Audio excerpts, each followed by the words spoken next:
episode of the Business is Pleasure podcast with myself, Jonell the Great. That's my new nickname. I just made it up. I don't care what you think.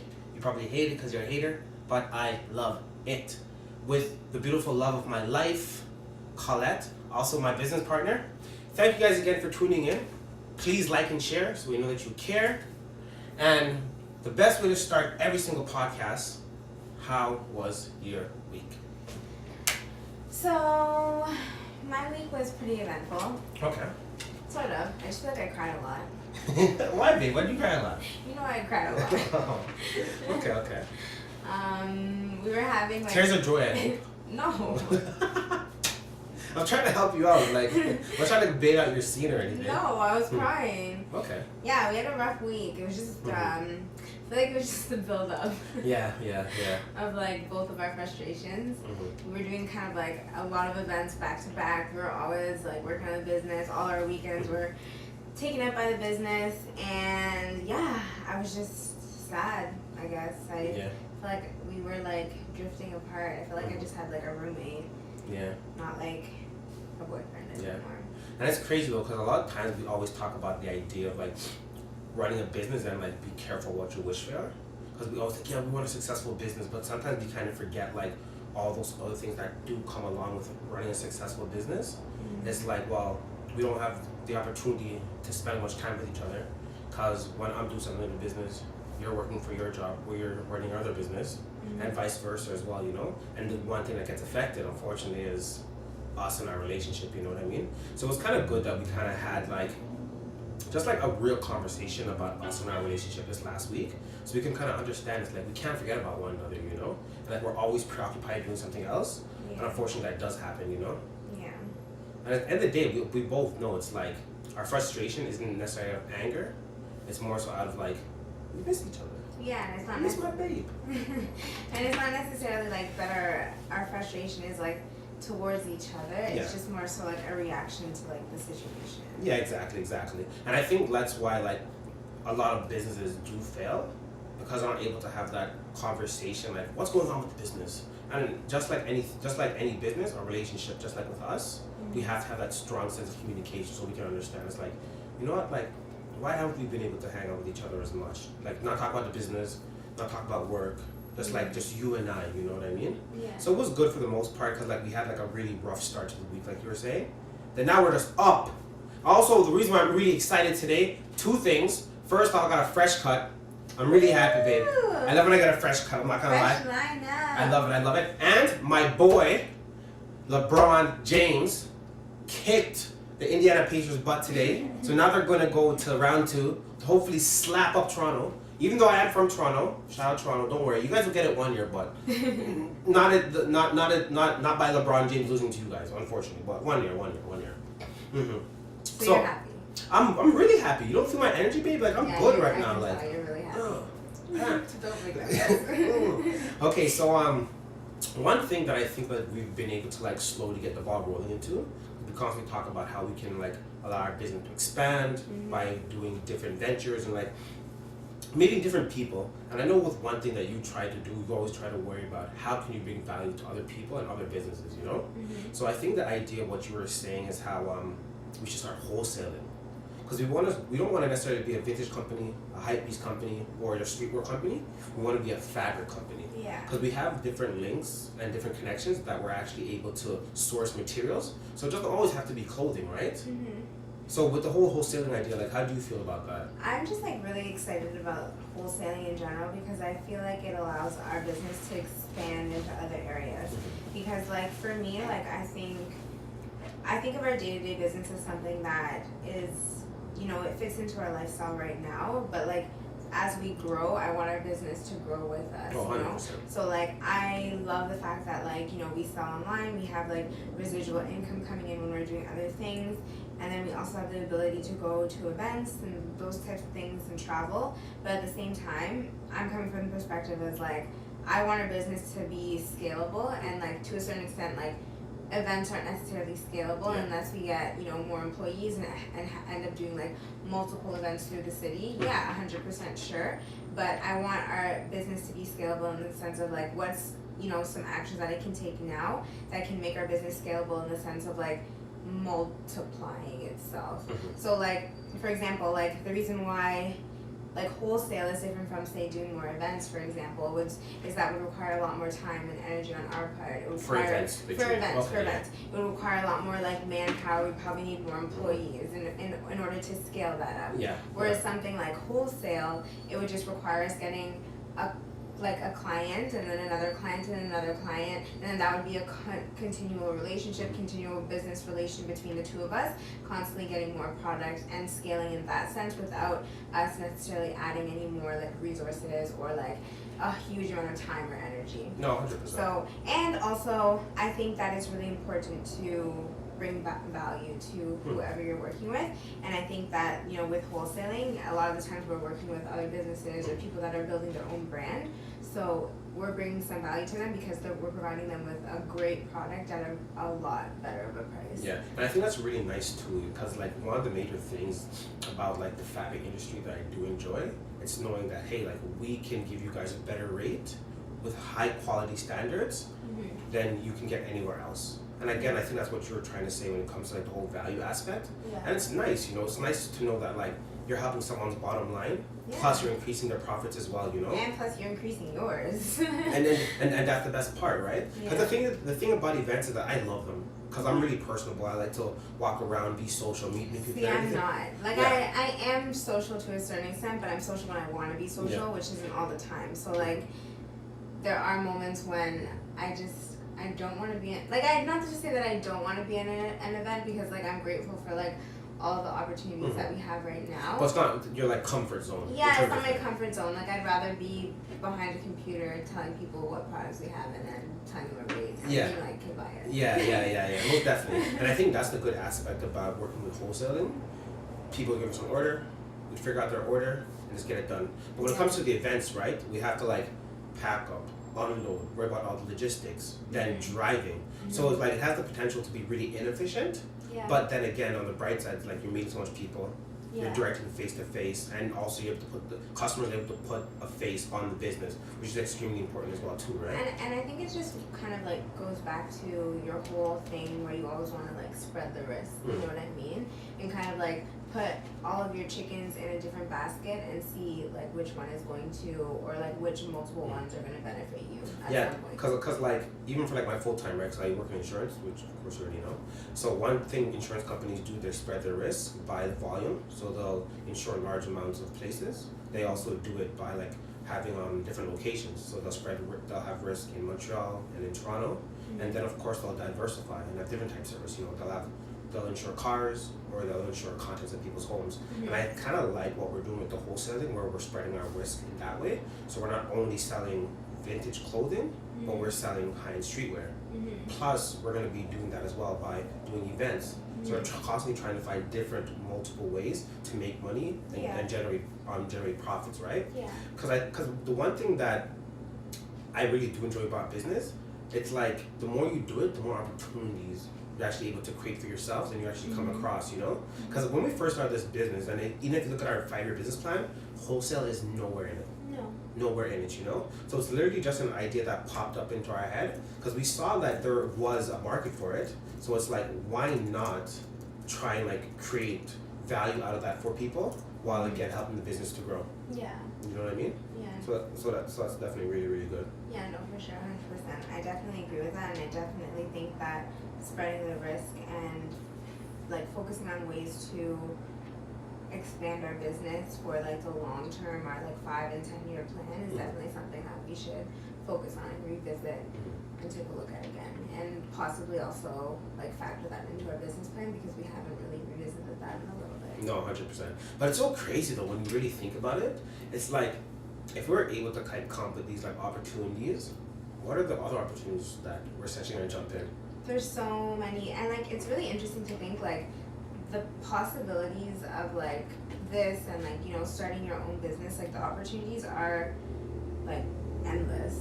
You know, it's actually really exciting to think about like where your mind can take you and where like action can take you and what that can mean. you know? Yeah, because we could have remained stagnant the whole time and be like, you know what? We only want an e-commerce business. We're not going to worry about events. We We're not gonna, only want a website. We won't use ads. like, you know what I mean? And we'll only strictly be vintage. You know what I mean? Yeah. Don't get me wrong. I think there are a lot of companies where they can just do that. Yeah. But I think the path that we're taking, we're understanding like how much better essentially is to spread the risk. Exactly. How much like we can put more hands into different pots and stuff like that, right? Exactly, and I think it also benefits us. Like we don't have like an emotional connection to like clothing. You know what I mean? Like not anymore. You used to. Not anymore, man. It's hard used though, man. I've never really had too much of an emotional connection. Like I don't get me wrong. Like I love clothing, I love style, I love fashion. Even though I don't really like talking about fashion because I think it's like a weird thing to say. But I like style. Okay, so like I feel like some people that are in like say the same industry as us, like they get really attached to like the finds that they find through thrifting or wherever else they may find it, and they'll be like, no, like I need to sell this for like $500 because like I really like it and I think it's a one of a kind piece and I think it's amazing, but like your customer may not, and your customer may not see that value and see that as something that's worth $500, and like no one might, you know what I mean? That maybe it's just something that you're thinking of yourself. So I think like the benefit for us is like if somebody wants to buy something, as long as we're making a profit, we're like take it. Yeah, 100%. You know? 100%. We're like okay, cool. I'm not gonna be like, oh well, you know, I could get this and wait until that person either comes or doesn't come. You know what I mean? So like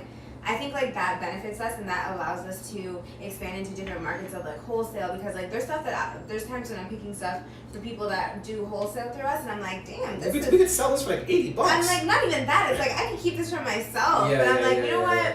This is for them. This is what they want. This is their wholesale product. Go give it to them. You know what I mean? And I think it's like what you said about the universe. The more you give into it, the more you'll come out. The more that you'll get out of it. So for us to think that like, oh well, we have to hold on to this piece because it may never happen again. Yeah. It's like no, like the universe doesn't work like that. It's in abundance. So as we're constantly like trying to bring value to other people with the clothing, we're gonna get that clothing back. We're gonna get the profit. We're gonna help people. Yeah, exactly. So it's like I don't want to hold on to it and like have it like an emotional strain on me. Like, oh man, remember that 1984 band tee that I got 2 years ago? Yeah. I could have sold it for $500, but I only did it for $2. Yeah. It's like shut up, get like, over yourself. Yeah, and like you can't live in like a mindset of like lack, like essentially what you were saying. Like you can't think that like if like someone else is successful, like I'm not going to be successful, or if like I sell this like one of a kind like AC/DC band t-shirt to someone, like I'm never going to come across something like it or something as value as it ever again, like, or like if I sell this for a bad price, like my business isn't going to be as successful. Like no, that's not the case. Like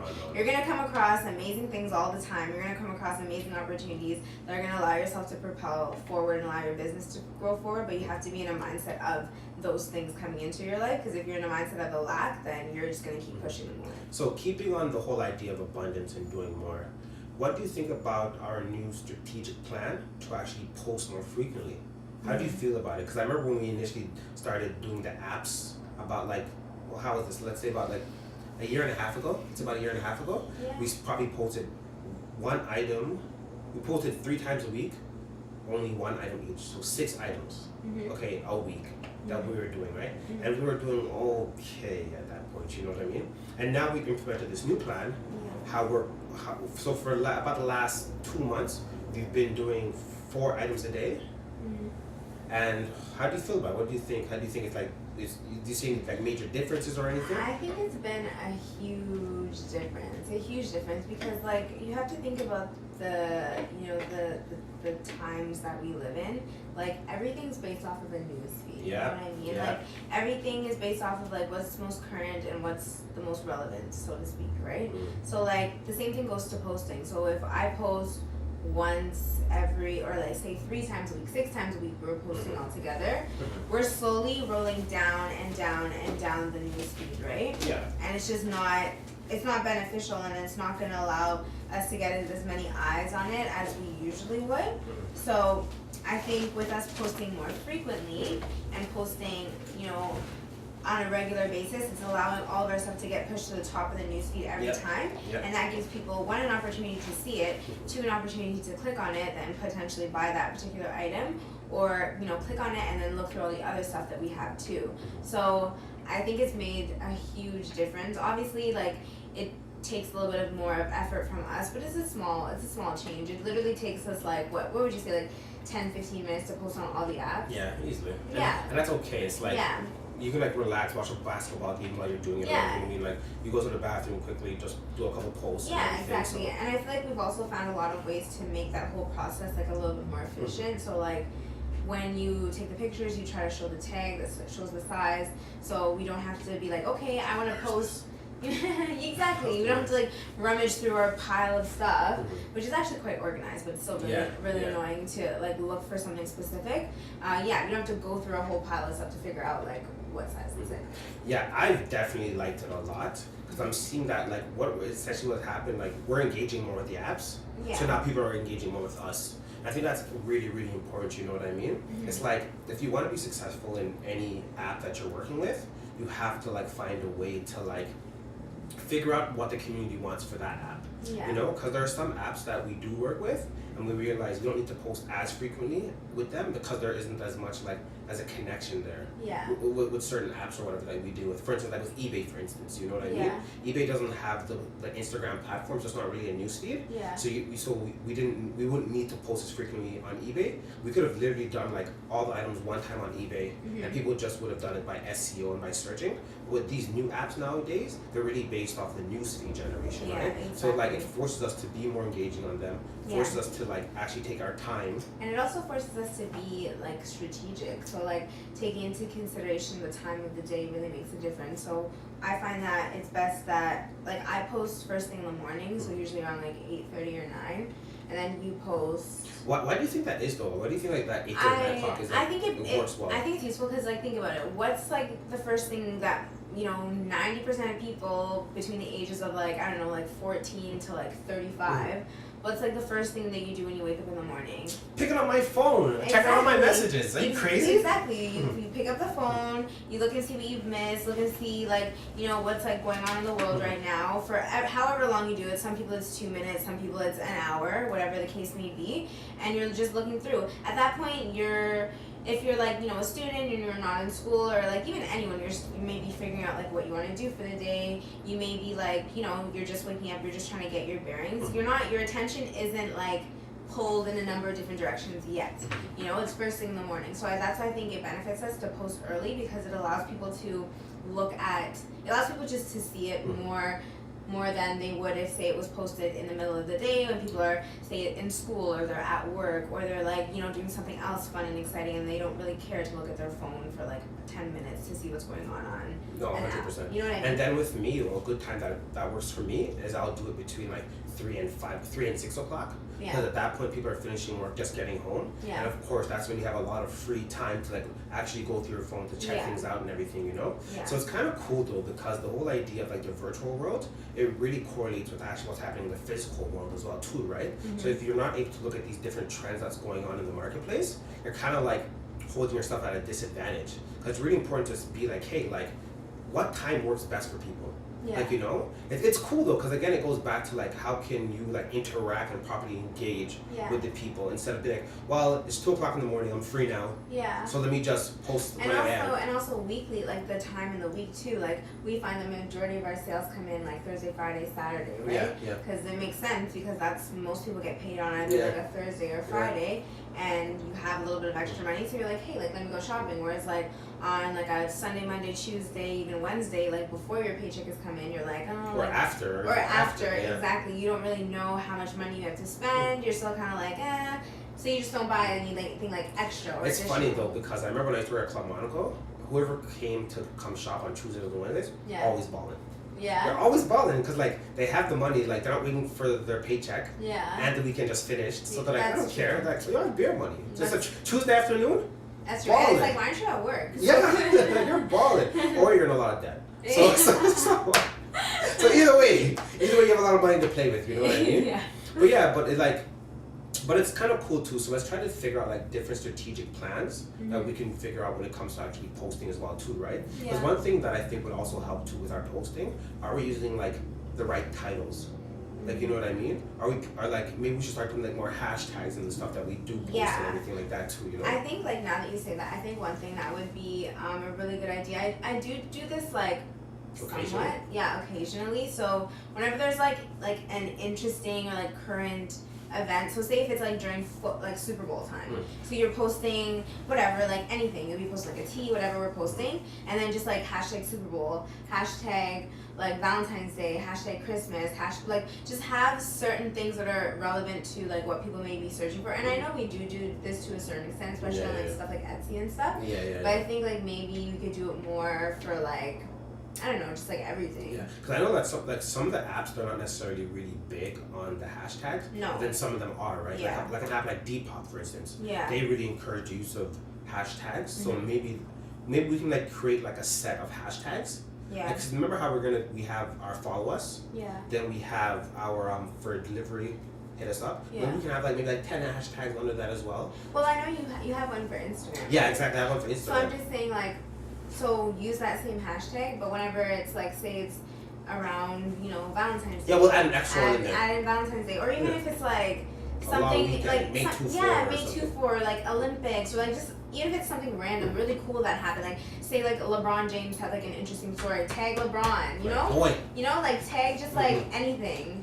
That's like current Kardashian. Ooh, that'd be a good one. Yeah, 100%, right? Yeah, Or like Kanye right now, how he's like doing the best strategic marketing ever to piss everyone off, right? Yeah. So just like little things like that to just like try and be relevant within society, Yeah. so people come back to our page. It's very true. Like Very true. you know what I mean? Do you ever find it annoying that you fall for like strategic marketing?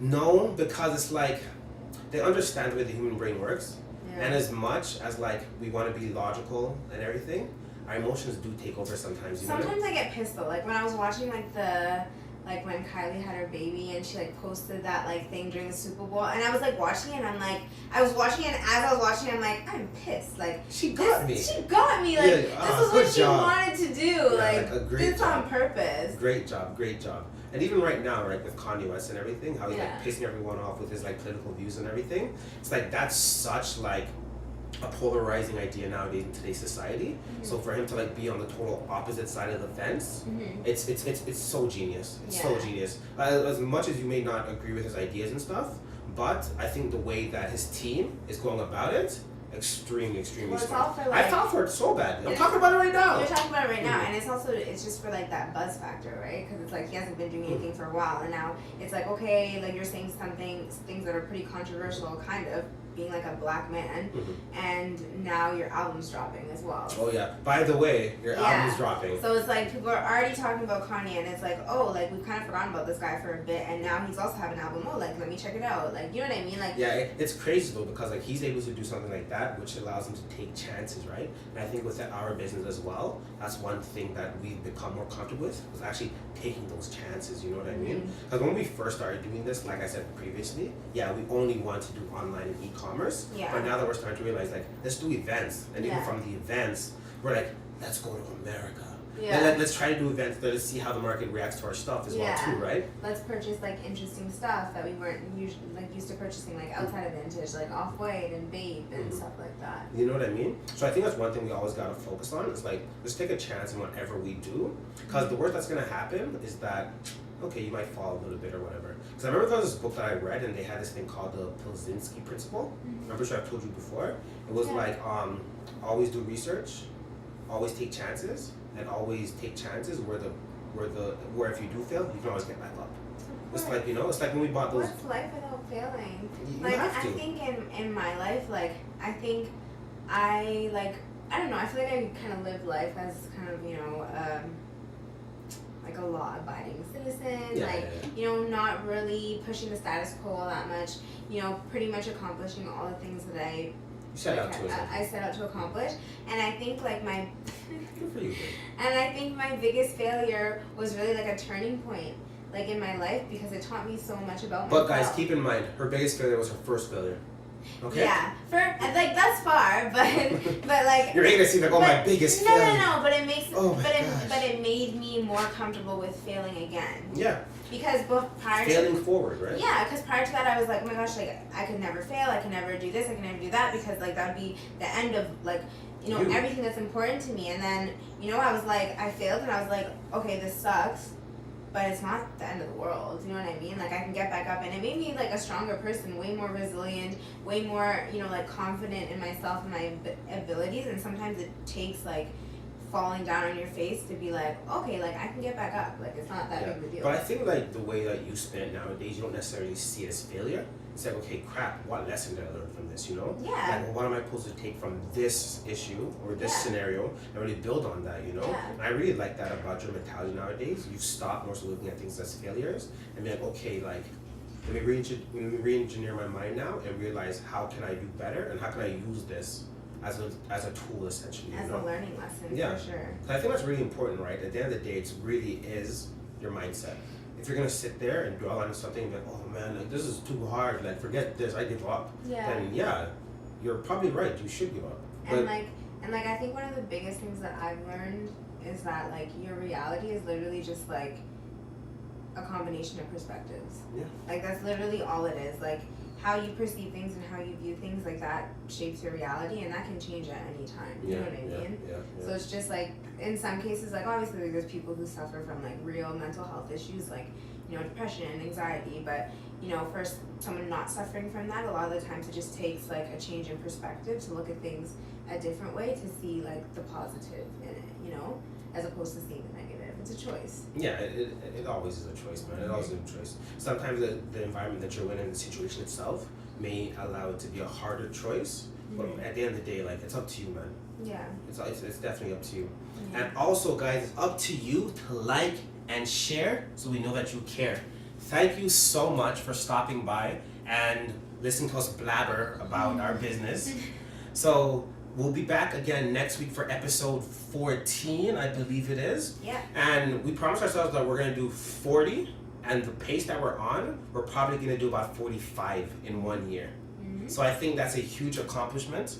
But let's get it done before we congratulate ourselves too much. After we high five. Yeah.